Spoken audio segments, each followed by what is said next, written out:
Espíritu de estupor. Puedes asistir a la iglesia, conocer versículos de memoria y hasta hablar de Dios con facilidad, y aún así vivir dormido. La Biblia llama a eso espíritu de estupor, una fuerza que ciega los ojos y tapa los oídos. Pablo habla de esto en Romanos 11:8. No es simple distracción, es un sueño del alma, un letargo que te acostumbra a la presencia de Dios sin realmente percibir que Él está allí. Es el tipo de sueño que no se cura con café, sino con arrepentimiento. Este espíritu no llega gritando, llega en silencio. Le encantan los bancos de iglesia. Ama a los creyentes que se conforman con mirar lo que un día vivieron. No necesita apartarte de la fe, basta con dejarte entorpecido dentro de ella, cantando sin creer, orando sin sentir, oyendo sin reaccionar. Isaías lo describió así: el Señor derramó sobre vosotros espíritu de profundo sueño y cerró vuestros ojos. Cuando eso sucede, incluso líderes, profetas y personas llenas de dones pueden quedar anestesiadas. No cayeron, solo se detuvieron. Y quizás seas tú. Un día sentías la presencia de Dios como fuego. Hoy como recuerdo. Un día orabas con fe, ahora por costumbre. Aún estás allí, pero algo dentro de ti se durmió. Aquí está la advertencia. Mientras duermes, el enemigo trabaja. Jesús contó que mientras los hombres dormían, el enemigo vino y sembró la cizaña. Aún lo hace hoy. Planta distracción en lugar de devoción, rutina en lugar de adoración, pereza espiritual en lugar de pasión. Y cuando te das cuenta, la llama se apagó. No de golpe, sino poco a poco. Ese espíritu de letargo no quiere escandalizarte, quiere acostumbrarte, quiere que el pecado parezca normal y que la santidad parezca exagerada. No te quiere rebelde, solo adormecido, porque el diablo no teme a un pecador arrepentido, teme a un creyente despierto. Pero hay un llamado que resuena desde Efesios 5:14. Despiértate, tú que duermes, y levántate de entre los muertos, y Cristo te alumbrará. Pablo no hablaba al mundo, sino a la iglesia, a gente como nosotros. Tal vez has dormido por meses, quizá por años. Pero la buena noticia es que Dios todavía despierta. El mismo Dios que levantó a Jonás dentro del barco y llamó a Elías fuera de la cueva, hoy te llama también. Despierta. Aún hay fuego, aún hay propósito, aún hay vida. Demuestra que estás despierto. Suscríbete al canal para seguir recibiendo estos mensajes que abrirán tus ojos y fortalecerán tu fe. Y deja un comentario en este video contando en qué área Dios te ha estado despertando. Porque cuando compartes, tu experiencia también despierta a otros. Espíritu de engaño. Si existe un espíritu que cose todos los demás, es el de la mentira. Jesús dijo que el diablo es su padre, mentiroso desde el principio. La mentira fue la primera arma usada en el Edén y sigue siendo la más eficaz. Porque no necesita destruirte, solo convencerte de creer lo que no es verdad. El espíritu de engaño no se presenta con cuernos, sino con voz suave. Habla de libertad, pero lleva a la esclavitud. Habla de gracia, pero encubre el pecado. Habla de verdad, pero tuerce cada línea de ella. Así ha sido desde el principio. Cuando el enemigo miró a Eva y preguntó, ¿de veras Dios dijo eso? No negó la palabra, solo distorsionó su sentido. Y así sigue actuando. Este espíritu trabaja por dentro, se infiltra en pensamientos, costumbres y hasta en predicaciones, hasta que el error parece virtud. Y lo peor, se adapta a cada generación. En unas se disfraza de religión, en otras de libertad. Hoy dice que el pecado es autenticidad, que la rebeldía es valentía, que la obediencia es debilidad, y muchos lo creen. Pero hay algo aún más peligroso: el espíritu de seducción. Pablo advirtió a Timoteo que, en los últimos tiempos, muchos se apartarían de la fe, escuchando a espíritus engañadores y doctrinas de demonios, no porque rechazaran a Dios, sino porque querían un Dios más cómodo, un Dios que no los contradijera. Estos espíritus no te empujan lejos, te atraen despacio. Dicen, Dios quiere verte feliz, sigue lo que tu corazón diga. Pero la Biblia nunca dijo eso, dice que el corazón es engañoso. Dicen, Dios entiende, no pasa nada. Pero Jesús no murió para que el pecado fuera comprendido, sino para que fuera vencido. Y hay otro nivel, el espíritu del anticristo. Juan escribió que ese espíritu ya está en el mundo. No solo sobre el fin de los tiempos, sino sobre el presente. Es la fuerza que intenta borrar el nombre de Jesús de las conversaciones, de las leyes, de los valores. Es la voz que dice, Jesús fue solo un buen hombre. Todas las religiones son iguales. El Evangelio debe adaptarse. Es el espíritu que intenta quitar a Cristo del centro y colocar al hombre en el trono. ¿Cómo resistirlo? La Biblia responde, examinen los espíritus, si proceden de Dios. No creas todo lo que suena bonito. El espíritu de engaño pierde fuerza cuando la verdad es hablada. Así que no te calles. Pregúntate, ¿esto exalta a Jesús o exalta el ego? ¿Produce arrepentimiento o solo emoción? ¿Me acerca a la santidad o me deja cómodo en el pecado? Declara lo que es verdadero, aunque la cultura diga lo contrario. Jesús dijo, «Conoceréis la verdad, y la verdad os hará libres». Espíritu de esclavitud.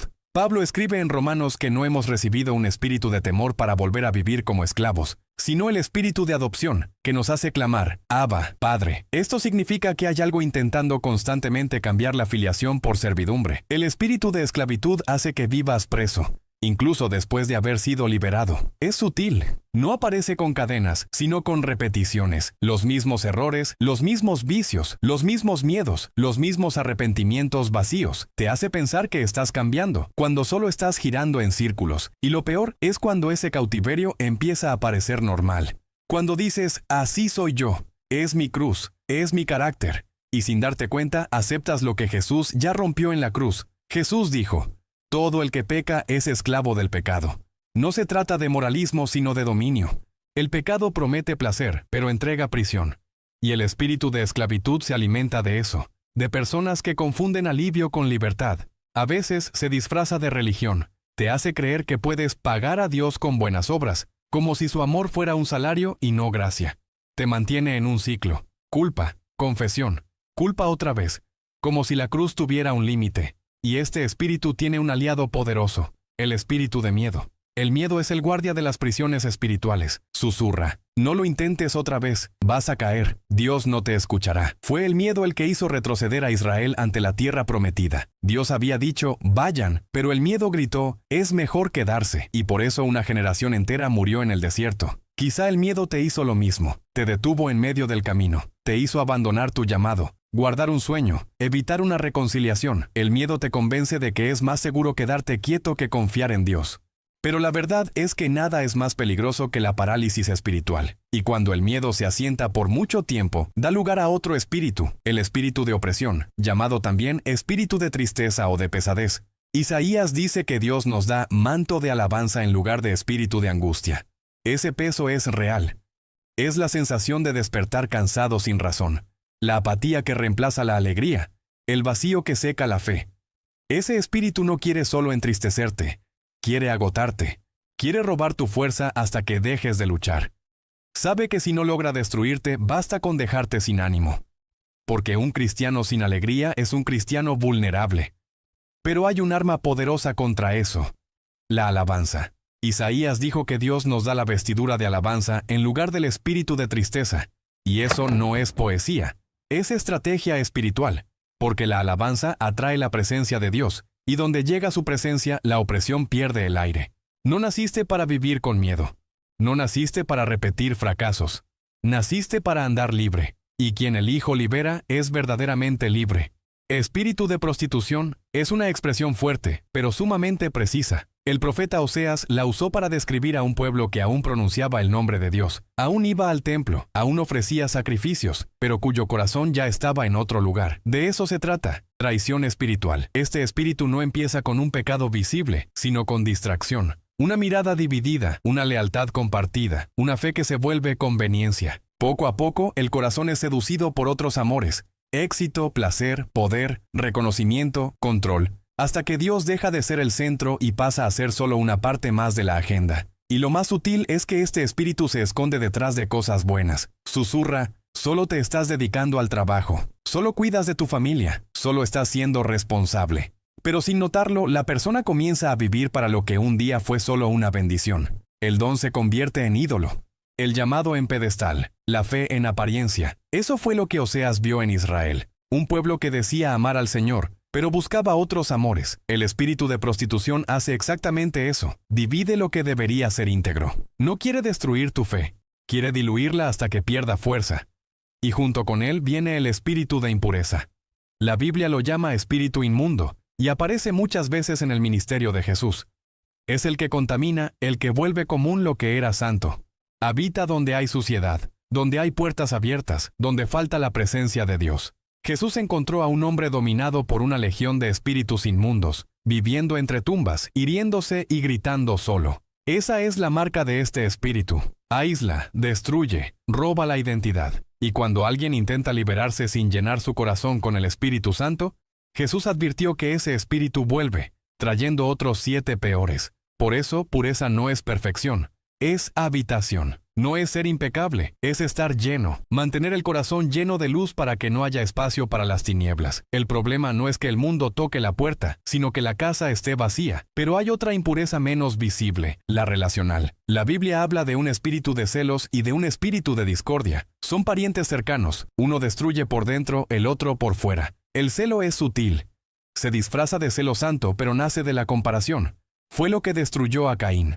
Dios aceptó la ofrenda de Abel, y Caín no soportó ver a su hermano bendecido. El celo siempre dice, ¿por qué él y no yo? Y cuando entra en el corazón, produce resentimiento, envidia y hasta odio. Santiago escribió que donde hay envidia y ambición egoísta, hay confusión y toda clase de males. Y cuando el celo encuentra espacio, nace la discordia. La Biblia dice que Dios aborrece al que siembra contienda entre hermanos. Y aún así, ¿cuántas veces este espíritu entra en iglesias, familias y amistades, disfrazado de opinión, de preocupación o de sinceridad? Pero su objetivo es uno solo: dividir. El espíritu de discordia ama las conversaciones que parecen inocentes, pero llevan veneno, chismes, críticas, sarcasmos, indirectas. Sabe que una palabra mal colocada puede destruir lo que años de amor construyeron. ¿La solución? La Biblia dice, bienaventurados los pacificadores, porque serán llamados hijos de Dios. Así que limpia tus manos, alinea tu corazón,